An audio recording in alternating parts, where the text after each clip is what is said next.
Well, I hate to burst your Valentine's bubble, but not quite, because it turns out that debt is a real threat for Cupid. A new survey shows 37% will not hook up unless that schlub they're dating pays their debt off.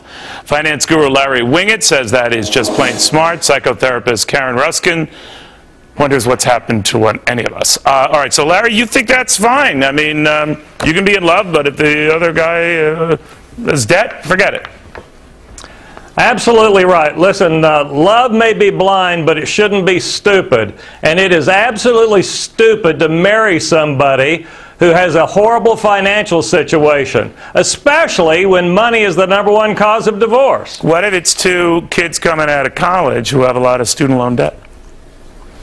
They still need to sit down and look at that student loan debt and determine how they can pay that off. You don't just go into marriage not knowing what your finances are going to be, regardless of how much you are in love. Don't let love cloud your judgment when it comes to your money. Karen? Money is not the #1 cause of divorce. It's the #1 reason cited as the cause of divorce. But if you actually look at research, that is not the #1 cause. Problems such as communication, not being committed in the relationship, infidelity, those are some top reasons. But wouldn't communication also include lack of communication on money matters, or no? And financial infidelity.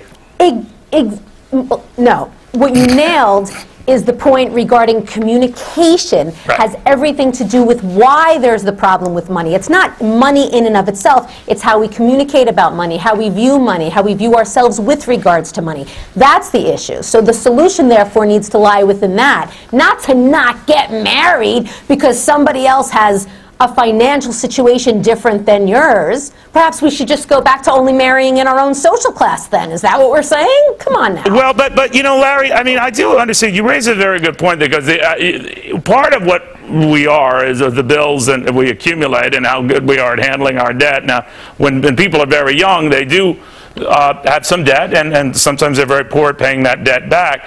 But does that mean that the other person should tell them, I won't hook up with you until you get your bills paid off, you have a game plan to get your bills paid off? Because doesn't that take all the romance out of things?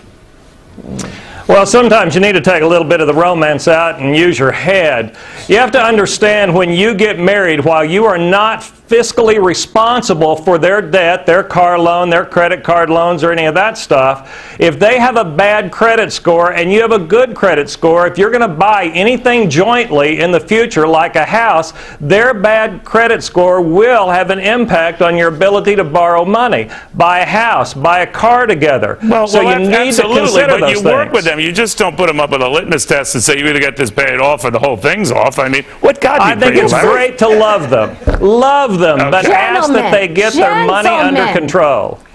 Listen to the marriage therapist, honey.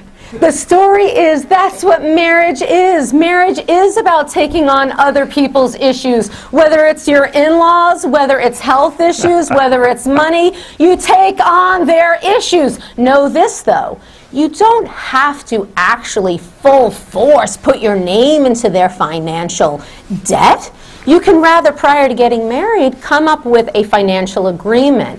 Discuss what your budgeting plan is going to be. Discuss when you should and what you should consolidate. But you don't have to not get married. All right. Well, we'll never know. We'll never know. Here, we're the head and the heart, and the battle continues. The doctor, I want to thank you very much. Godless Winget, hang around here, because it's time to tackle some viewers' retirement questions for this week's Your World, Your Plan segment.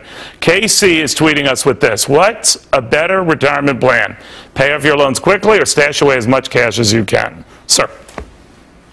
Well, first of all, I think you ought to do a little bit of both. I would look at any of your debts and look at the high interest debts. Pay off credit card debt as fast as you possibly can.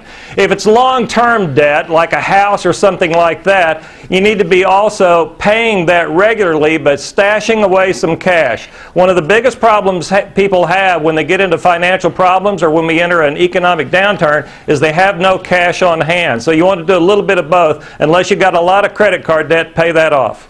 All right. Thank you very much. If any way we can help, and if any of you were planning to get married this weekend and then you heard Larry, and, well, good luck.